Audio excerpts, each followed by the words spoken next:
अब्बा हवा पढ़ दे। अम्मा को जाकर बोलो पढ़ वो दो। पढ़ दे ना। अरे मैं अखबार पढ़ रहा हूँ, अम्मा को जाकर पढ़ बोलो। दे। क्या मुसीबत है तुम लोगों की कसम से। अस्तगफिरुल्लाह, ला हौला वला कुव्वत, ये क्या बदतमीजी है। बेगम, दिमाग खराब हो गया तो। दोस्तों, टीवी एक ऐसी चीज़ है जिसे हम फैमिली के साथ बैठकर देखते हैं ताकि हम लोग एंटरटेन हो सकें, और हमें एंटरटेन करने के लिए इस पर ड्रामास चलाए जाते हैं।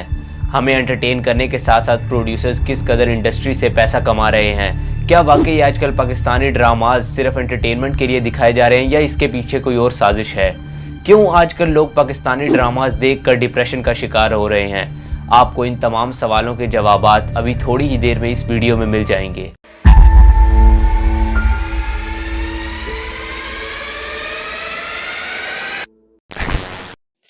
वैसे तो आम तौर पर पाकिस्तानी सोसाइटी में ऐसा कुछ नहीं होता जैसा पाकिस्तानी ड्रामाज में दिखाया जाता है।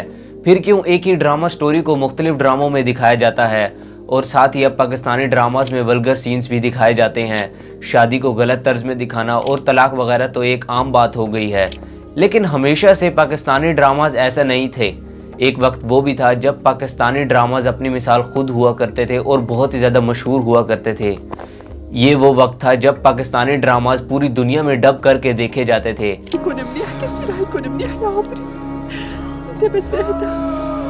उस वक्त पाकिस्तानी ड्रामाज में कोई ना कोई गुड मैसेज दिया जाता था जिससे लोग एजुकेट होते थे। मोहब्बत करना गुनाह नहीं है, मोहब्बत में बहक जाना गुनाह है। लेकिन अब के पाकिस्तानी ड्रामाज में किसी किस्म का कोई मैसेज नहीं दिया जाता जिससे लोग सबक हासिल कर सकें। कुछ ऐसे पुराने पाकिस्तानी ड्रामाज जिनमें खुदा की बस्ती, अलिफ नून, धूप किनारे और अनकही, ये ऐसे पाकिस्तानी ड्रामाज थे जो अपनी मिसाल खुद हुआ करते थे। ये ड्रामे किसी न किसी मकसद के तहत बनाए जाते थे और ये ड्रामे समाजी बुराइयों से पाक होते थे। ये ड्रामे एक मुआशरे का हकीकी अक्स दिखा रहे होते थे। लेकिन आजकल के पाकिस्तानी ड्रामे इस तर्ज पर बनते हैं जिसमें मुआशरे की बुराइयाँ दिखाई जाती हैं। मुआशरे की अच्छाइयाँ दिखाने की बजाय मुआशरे की बुराइयाँ इन ड्रामों में दिखाई जाती हैं जो लोगों पर एक बहुत बुरा असर डालती हैं। एक और पाकिस्तानी ड्रामाज में मेन स्टोरी है सास और बहू से रिलेटेड। इसमें यह दिखाया जाता है कि अगर बेटा अपनी मर्जी से अपने माँ बाप के खिलाफ शादी करता है तो सास और बहू की आपस में लड़ाई रहती है और हमेशा ही सास बहू को घर से निकालने की तरकीब सोचती रहती है। इसी तरह बहू भी सास के साथ लड़ाई झगड़ा करती रहती है और उसको घर से निकालने की तरकीब सोचती रहती है। दरअसल इसी तरह के ड्रामे मुल्क की सकाफत को ख़राब करते हैं और सोसाइटी में बिगाड़ पैदा करते हैं। जबकि ड्रामे के किरदारों पर फोकस करें तो ड्रामे में मौजूद वो लड़की जिसने अपने सर पर दुपट्टा लिया होगा वो हमेशा डरी, सहमी और गरीब नजर आएगी।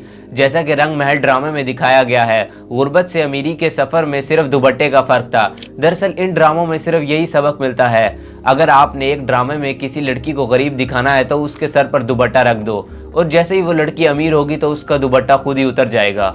इसी तरह अगर लड़कों की बात की जाए तो किसी अमीर घर में एक लड़का मौलवी बन जाता है और दाढ़ी रख लेता है तो उस पर तनकीद शुरू हो जाती है और कोई भी उसको ख़ास पसंद नहीं करता। जबकि कोई दूसरा लड़का इसके अपोजिट होता है तो उसको पसंद किया जाता है। दरअसल आजकल पाकिस्तानी ड्रामा इंडस्ट्री में सिर्फ यही कुछ दिखाया जा रहा है। अगर प्यार मोहब्बत की बात की जाए तो कुछ ड्रामे बन रहे हैं जिसमें किसी अमीर लड़की को किसी गरीब लड़के से मोहब्बत हो जाती है, जबकि किसी अमीर लड़के को किसी गरीब लड़की के दुपट्टे की शराफत से मोहब्बत हो जाती है। दरअसल यही कुछ आजकल पाकिस्तानी ड्रामों में दिखाया जा रहा है और साथ ही साथ लड़के की मोहब्बत की इंतहा इतनी बढ़ जाती है कि वो मज़ारों पर जाकर बैठ जाता है। बस यही कुछ पाकिस्तानी ड्रामों में दिखाया जा रहा है। दरअसल हम तो बस पाकिस्तानी ड्रामास को एक मैसेज ही कन्वे कर सकते हैं कि ऐसे पाकिस्तानी ड्रामे बनाए जाएं जो अपनी मिसाल खुद हों और कोई ना कोई मकसद रखते हों और जिससे मुआशरे को अच्छा सबक मिल सके। अगर आपको आज की वीडियो अच्छी लगी हो तो वीडियो को लाइक करें और चैनल को सब्सक्राइब करें। मिलते हैं आपसे अगली वीडियो में।